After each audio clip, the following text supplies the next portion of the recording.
Hey everybody, and welcome to Bear It in Mind. On this channel we explore the world of psychology so that we can better understand ourselves and others. In this video we are continuing in our series looking at the psychology of social influence. In the previous video we explored Milgram's shocking experiment into the obedience to authority in light of the horrors of Nazi Germany, and we asked why an ordinary person would obey an instruction that would hurt someone else. Make sure to watch that video before this one so that you have the context. You can click the link up here. In this video, we're going to expand on this research and consider different explanations for obedience. We'll consider 1. Situational variables, which includes Milgram's variations, 2. The agentic state and legitimacy of authority, and finally, the authoritarian personality.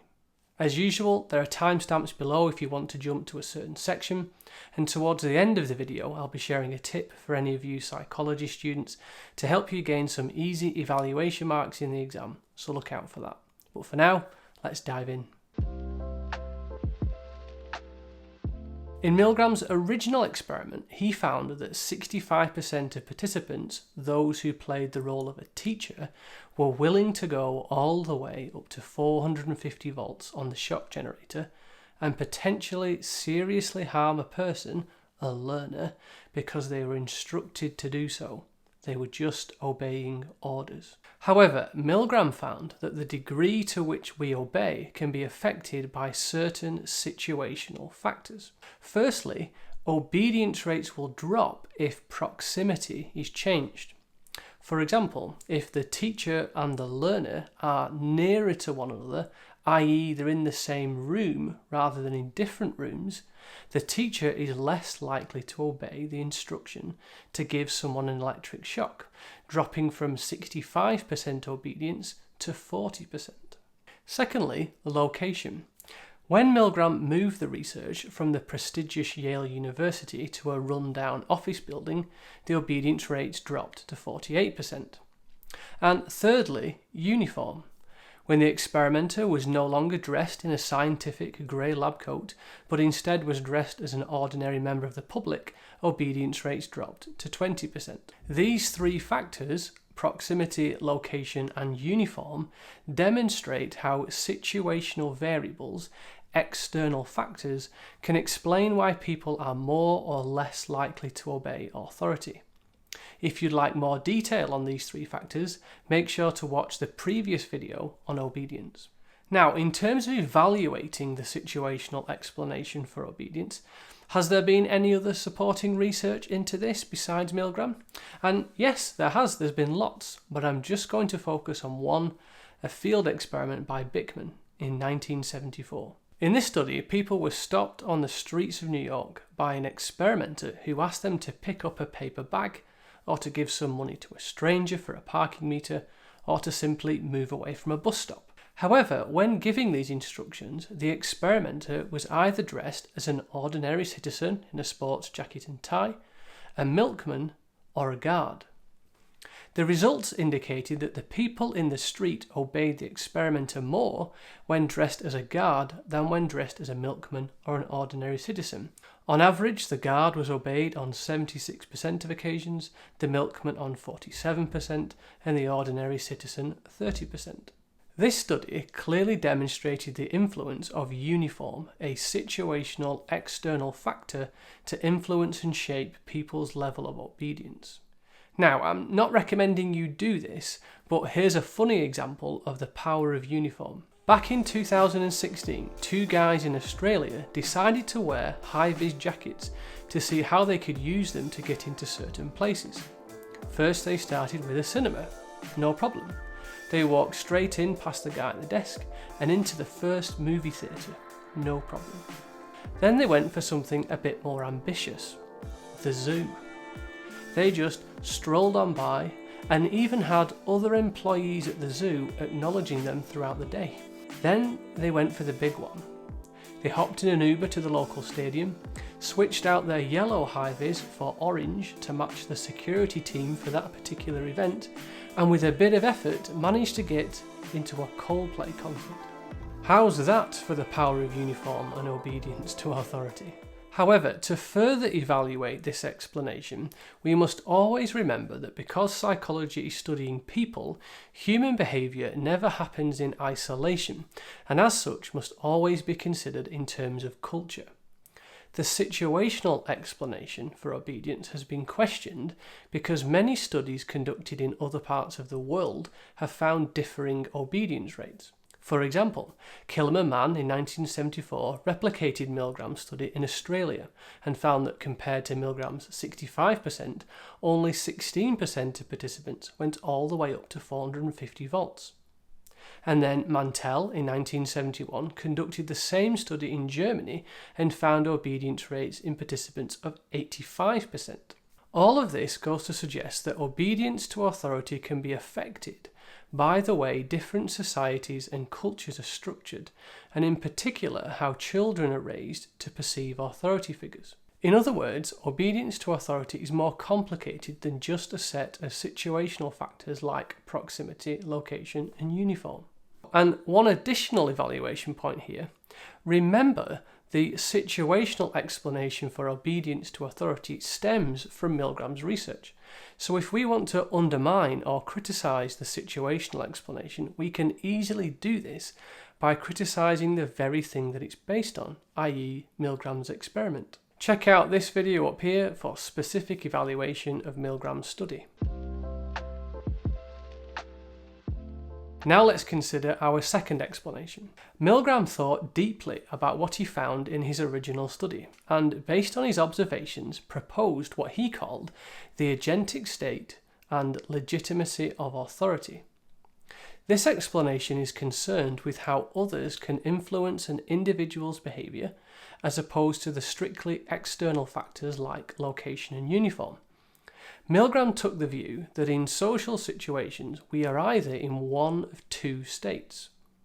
Firstly, an autonomous state in which we are in control of our decisions and behaviour and therefore are responsible for our actions.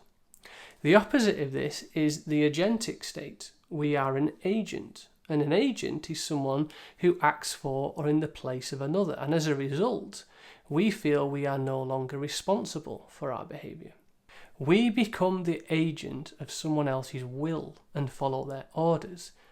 In such circumstances, we will do things that we would not normally choose to do, and we can see this at work in Milgram's study. As the experiment went on, and participants started applying stronger voltages and heard the painful cries from the learner, many participants asked who was responsible for the experiment and for what would happen to the learner. Check this clip out. I can't stand the pain. Let me out of here. Can't stand it. I'm not going to kill that man there. You hear him hollering? He's I said before, the shocks may be painful, but they're not dangerous. They're hollering. He can't stand it. What if something happens to him? I mean, who's going to take the responsibility if anything happens to that gentleman? I'm responsible for anything that happens here. Continue, please. Wrong. Answer his neck. 300 volts. They knew that any responsibility would fall on the experimenter, not themselves, making it easier for them to obey because they were simply the agent. When we go from being in an autonomous state to an agentic state, this is called agentic shift. Milgram argued that this happened when we perceive the person giving the instructions and orders as a figure of authority. And this brings us to Milgram's next concept, legitimacy of authority. This means that we are more likely to obey someone who we perceive to have authority over us because their authority is recognised and approved by society or a social hierarchy. For example, doctors, teachers, and even social media influencers all hold positions of authority, and these positions of authority are often considered to be recognised and legitimate by society. As a result, we willingly give up some of our autonomy, some of our freedom, and follow the instructions they give because we trust their authority. Another key concept with the agentic state is called binding factors. During Milgram's experiment, it became clear from the behaviour of the participants that they wanted to stop and not continue. However, they didn't appear to be able to do so. Why was this? Why did participants stay in the agentic state. Milgram suggested that this was because of binding factors. This means that there were certain elements or factors involved in the situation which tied them, bound them to some form of commitment. For example, if they choose to stop, it would mean that they would be acknowledging the fact that everything they had done up to that point was wrong. For many people, this is tough, a binding factor they can't overcome. Plus, there is the binding factor of not wanting to offend or challenge someone in authority, like a scientist. These binding factors, Milgram proposed, help keep people in the agentic state. Now, in terms of evaluating the agentic state explanation for obedience, has there been any research to further support this? Well, yes, there has. There's been quite a lot, but I'm just going to focus on one, a field experiment by Hoffling et al. In 1966. Imagine the scenario. You're a nurse in a hospital doing your rounds, and as you walk along the corridor, there's a phone call for you. On the other end of the phone is Dr. Smith. Who's Dr. Smith? I don't recognise his voice. Never heard of him. Is he new? Anyway, he tells you that you need to administer a drug to a patient of his, but he's in a hurry and will fill in the paperwork later on. What's the drug, you say? He says Astraten, 20 milligrams. You make a note of it and go and find the drug. That's odd. You notice on the label of the drug it states Astraten 5 milligrams, maximum dose 10 milligrams. What will you do? The nurses in the experiment knew that 1. The dosage prescribed by the doctor was double the limit. 2. Accepting instructions over the phone went against protocol. And 3. The drug was also not on the stock list, which meant it was not yet cleared for use. So what would the nurses do?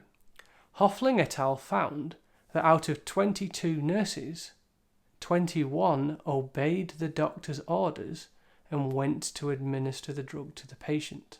Thankfully, they were eventually stopped on the way before they did. In a control group, all the nursing students in another hospital who were asked hypothetically what they would have done given the same situation, all stated, unsurprisingly, they would not have given the drug. This demonstrates the power of legitimate authorities and the agentic state to explain how people can be influenced to obey instructions. We can further evaluate the agentic state explanation and legitimacy of authority through further supporting evidence that comes from the cockpit of aeroplanes. Tarnow gathered data from all serious aeroplane accidents between 1978 and 1990 in the US, and what Tarnow found was that the flight crew overly depended on the authority of the captain and their expertise, and as a result, the flight crew's actions significantly contributed in all the crashes. For example, one particular report of an incident from an officer stated that he thought the captain was taking a risky approach, but didn't say anything because they assumed the captain knew what he was doing. This demonstrates how people were unwilling to challenge the authority of the captain, and as such shows the power of a legitimate authority when it comes to obedience. If you're interested, there is a fascinating chapter in Malcolm Gladwell's best-selling book Outliers, where he gives further examples of the potential disasters that can happen when it becomes difficult for someone to speak up to and challenge a superior. There's a link in the description for that book if you're interested. One way to criticise the agentic state explanation is by focusing on how Milgram claimed that people shift back and forth between autonomous and agentic states quite quickly. Lifton's 1986 findings from World War II challenged the extent to which this explanation may be accurate. Lifton looked at the concentration camp in Auschwitz and studied the German doctors who worked there. What he found shocked him, as it became clear that people who were trained to care for their patients had shifted to become people who were capable of carrying out potentially lethal experiments on helpless prisoners. Crucially, Lifton pointed out that this shift wasn't a quick shift like Milgram stated, in which the doctors could shift back and forth from their autonomous and agentic states, but one that had become irreversible. Therefore, whilst Milgram's idea of the agentic state does appear to go a long way to explaining obedience to authority, it lacks validity in explaining obedience in albeit extreme but real-life situations like Auschwitz. Finally, one major criticism of the agentic state explanation is that it does not explain why some individuals obey and others do not, known as individual differences. This brings us to our third and final explanation for obedience, the authoritarian personality. The authoritarian personality explanation states that the focus on why we obey has more to do with your individual personality rather than any external factors like uniform, location, and proximity. In other words, the reason why people obey authority figures is that there are some characteristics about them which makes it more likely that they are to obey. This theory was proposed by Adorno in the 1950s. The authoritarian personality is typified by strict compliance to traditional values, belief in absolute obedience, and submission to authority. People with the authoritarian personality tend to be characterized by showing extreme respect for authority, showing contempt towards people they consider as inferior, have a black and white view of matters, there are no grey areas, everything is either right or wrong, and they tend to be very obedient to authority figures. A very helpful illustration of someone with an authoritarian personality is Draco Malfoy. Don't touch anything, Draco. Yes, Father. What did I say? Touch nothing. Exactly. Sorry, Father. Now, where does this authoritarian personality come from? According to Adorno, this personality is formed during childhood as a result of harsh parenting. These parents tend to be extremely strict, expect absolute loyalty, set impossibly high standards, and are also severely critical when their child fails. Look closely, son. If we are the ones to hand Potter over to the Dark Lord, everything will be forgiven. All will be as it was, you understand? What you may have realised as I describe these characteristics and where they come from is that in these cases parental love is conditional. If the child behaved, then they were given affection.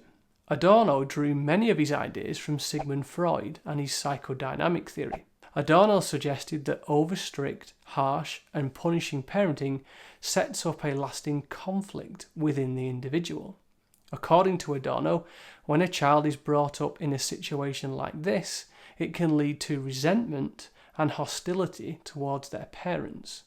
But because they cannot display this towards them, their anger and hostility are repressed, a Freudian defense mechanism, and replaced by an uncritical view of the parents, as well as authority and submission to them. Furthermore, they also deal with this resentment and hostility through displacing it, another Freudian defense mechanism, by displacing it onto others who are perceived to be weaker.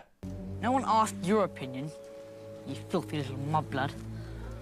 This would explain why people with an authoritarian personality tend to have such a dislike or even hatred for those they consider to be inferior, whether that be individuals or whole other social groups. In the 1950s, Adorno investigated the authoritarian personality by conducting research using 2,000 middle-class white Americans. Adorno created a questionnaire called the F scale, F standing for fascism. Fascism is a far-right authoritarian view characterised by dictatorship, including suppression of opposition. When completing the F-scale, people select how strongly they agreed with a series of statements. These statements were believed to be expressions of someone who had the characteristics of the authoritarian personality. Examples from the F-scale include: obedience and respect for authority are the most important virtues children should learn. What the youth needs most is strict discipline, rugged determination, and the will to work and fight for family and country. The true American way of life is disappearing so fast that force may be necessary to preserve it. When people completed the F-scale questionnaire, one key finding was a positive correlation between authoritarian personality and prejudice against minority groups. They also found that those who scored high on the F-scale showed excessive respect to those in higher power. This research, according to Adorno, provided support for the authoritarian personality as an explanation for obedience, as they possess characteristics which make them more likely to be obedient. Now, in terms of evaluating the authoritarian personality, supporting research comes from the work of Elms and Milgram in 1966. They took 40 adult males who had taken part in Milgram's research, 20 of whom had obeyed up to 450 volts and 20 of whom had disobeyed. Each of these 40 participants then completed a series of questionnaires designed to measure their personality. This included questions about their relationship with their parents, as well as Adorno's F-scale. They found that the 20 participants who obeyed up to 450 volts scored higher on the F-scale compared to the 20 who disobeyed. Interestingly, in complete contrast to the disobedient participants, more of those 20 obedient participants admired the experimenter in the research and were generally less close to their father, all of which points to an authoritarian personality being linked to obedience to authority. However, to criticise the authoritarian personality explanation, it should be stated that both Adorno's research and the work of Elms and Milgram are correlational studies. This is a problem because it makes it difficult to establish cause and effect. In other words, you cannot say for certain that the authoritarian personality is causing people to be more obedient, particularly when a third variable may be involved. For example, some researchers found both obedience and authoritarian personality may be associated with a lower level of education. Maybe that is a significant factor that needs taking into account. As promised, here is a tip for any of you psychology students. One of the easier ways you can gain evaluation marks, saving you the job of having to remember some random obscure point, is that you can simply compare two explanations. For example, let's imagine that in the exam you get given an essay that asks you to discuss the authoritarian personality. What you can do in that essay is criticise that explanation by saying how it doesn't take into account another explanation. You could say that the authoritarian personality explanation is limited because it only offers an account for obedience in terms of an individual's personality and fails to take into account any role of the situation, Milgram's variations. And vice versa. You get asked to discuss the situational variables involved in obedience, and you can criticise that for not taking into account the role of personality. Easy, comparative, evaluative marks without having to learn an extra evaluation point. You're using what you know already. I hope you found that helpful. So, there you go. Different explanations for obedience to authority. As you go through your daily life and see obedience to authority at work, bear in mind some of the factors that may be at work to influence you. Let me know in the comments below any other examples of obedience to authority that you see in the world today that are particularly relevant to your situation. And also let me know which of the 3 explanations we've looked at you think offers the best explanation, or even any other explanations for obedience that you can think of that weren't covered in this video. Do check out the description below for more information related to this video, including links to some of the things mentioned in the video that might be of interest to you. See you next time.